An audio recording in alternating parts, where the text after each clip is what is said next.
फिर से स्वागत है आपका हमारे इस आध्यात्मिक सफर में, जहां हम भगवान शिव के 12 ज्योतिर्लिंगों की यात्रा कर रहे हैं।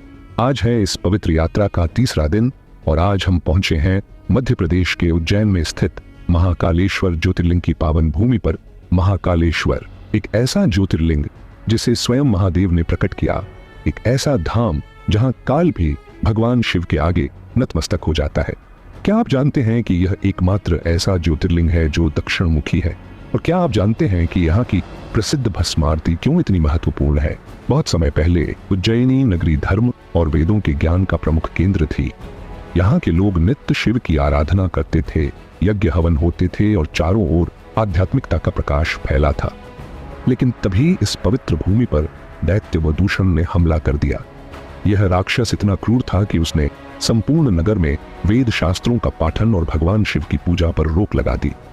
जो भी शिव की आराधना करता उसे वह कठोर दंड देता।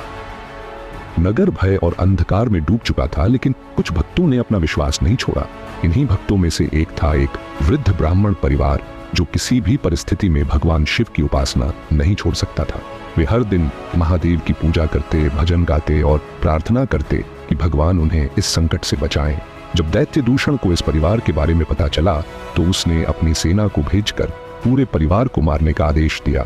सैनिकों ने उस ब्राह्मण परिवार को घेर लिया। उनकी आंखों में भय था, लेकिन मन में शिव पर अटूट विश्वास।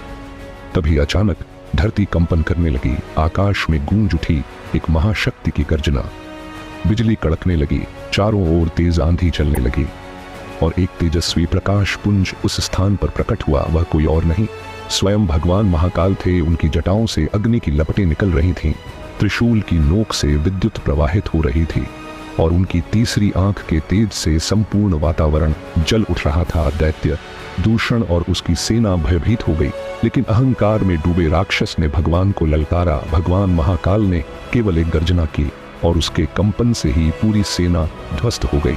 महादेव ने अपने त्रिशूल से दूषण का अंत किया और उसके शरीर को अग्नि में भस्म कर दिया। इस महासंग्राम के बाद भक्तों ने भगवान शिव से प्रार्थना की कि वे हमेशा इसी स्थान पर निवास करें और अपने भक्तों की रक्षा करें। भगवान महाकाल प्रसन्न हुए और उन्होंने स्वयं को ज्योतिर्लिंग के रूप में प्रकट किया। आज भी उज्जैन के इस महाकालेश्वर मंदिर में हर सुबह होने वाली भस्म आरती इसी कथा की याद दिलाती है, जहां काल भी हार मान जाता है, जहां स्वयं मृत्यु भी भगवान शिव की आज्ञा के बिना किसी को छू नहीं सकती। महाकालेश्वर मंदिर में दर्शन करने वाले भक्तों का मानना है कि यहाँ शिव की आराधना करने से जीवन के सभी कष्ट समाप्त हो जाते हैं और मोक्ष की प्राप्ति होती है। तो अगर आप भी भगवान महाकाल की कृपा पाना चाहते हैं तो इस पवित्र धाम के दर्शन जरूर करें। अब आप हमें कमेंट में बताइए, आपके अनुसार भगवान शिव का सबसे प्रिय भक्त कौन था? इस सवाल का जवाब हम आपको अगली वीडियो में देंगे। तब तक जुड़े रहिए हमारे साथ और इस आध्यात्मिक यात्रा का हिस्सा बनिए। अगर आपको ये वीडियो पसंद आया हो तो इसे लाइक करें, चैनल को सब्सक्राइब करें और घंटी का बटन दबाएं ताकि आपको हमारी हर नई वीडियो की जानकारी सबसे पहले मिले। हर हर महादेव।